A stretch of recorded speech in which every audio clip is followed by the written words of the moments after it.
Hello guys, nasira yung aming machine. Ayan po. Ayusin ko muna. May error oh. Maandar naman yung board.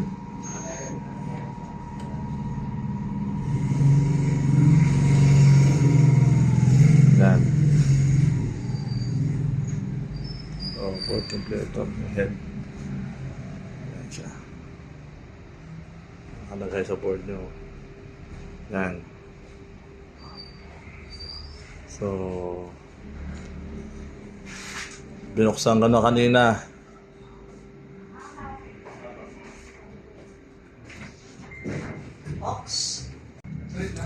At papalitan ko lang ng error niya. So nakita ko ang error niya. Naputol yung belt. So nabuksan ko na to kanina. So ito yung ano niya.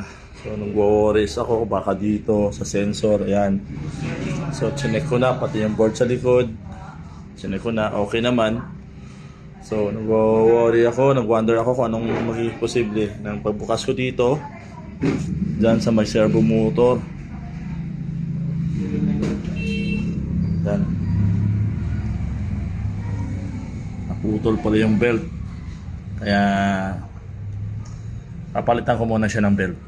Kaya mga guys. So guys, papatayin ko muna ang machine para maayos ko.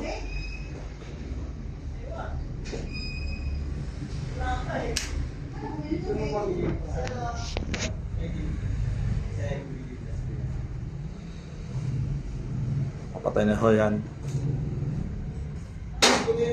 Ang natin supply. Ang materials, kasi ito yung naputol. So, check natin. Banded naman siya, yan no. Bando brand. Saka, sakto doon sa code niya. Kasi same code din yung binili namin. So, check natin kung magkano ang presyo sa ganitong belt.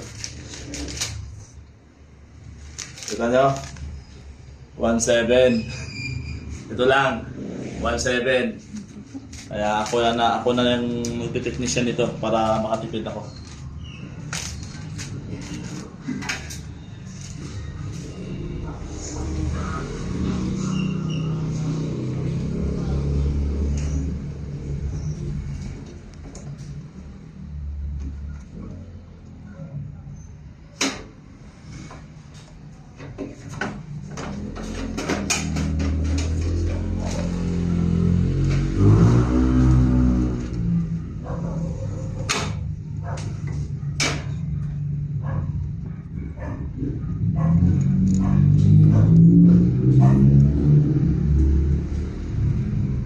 So mahirap mga guys kasi napakaliit lang ng clearance. Yun. Okay, pumasok na. Secure lang natin, baka mapunit nung edges niya. Kailangan sakto dun sa gear na pagpapasukan. Okay. Okay.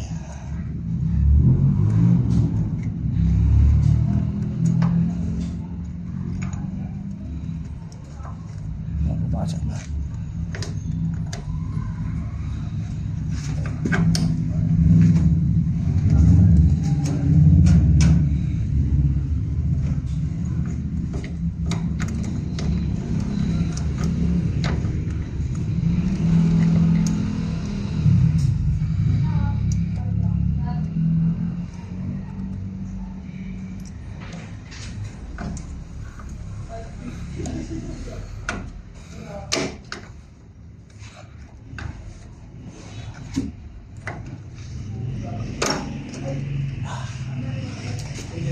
Okay. Ano siya?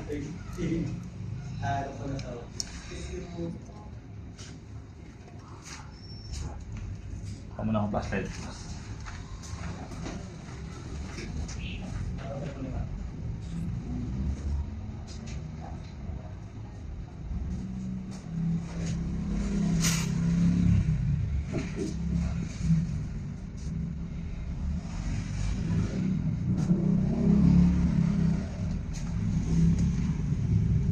tama naman. Sakto naman sa gear niya. Oh. Okay. So, try natin. Try natin siya. Then,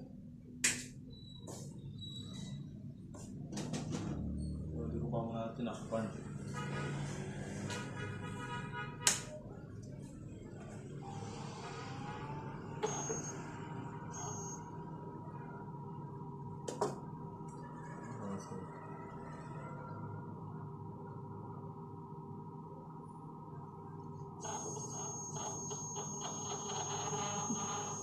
Ayan na guys, sumanda na siya.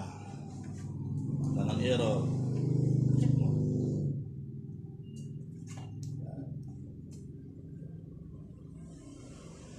So, successful.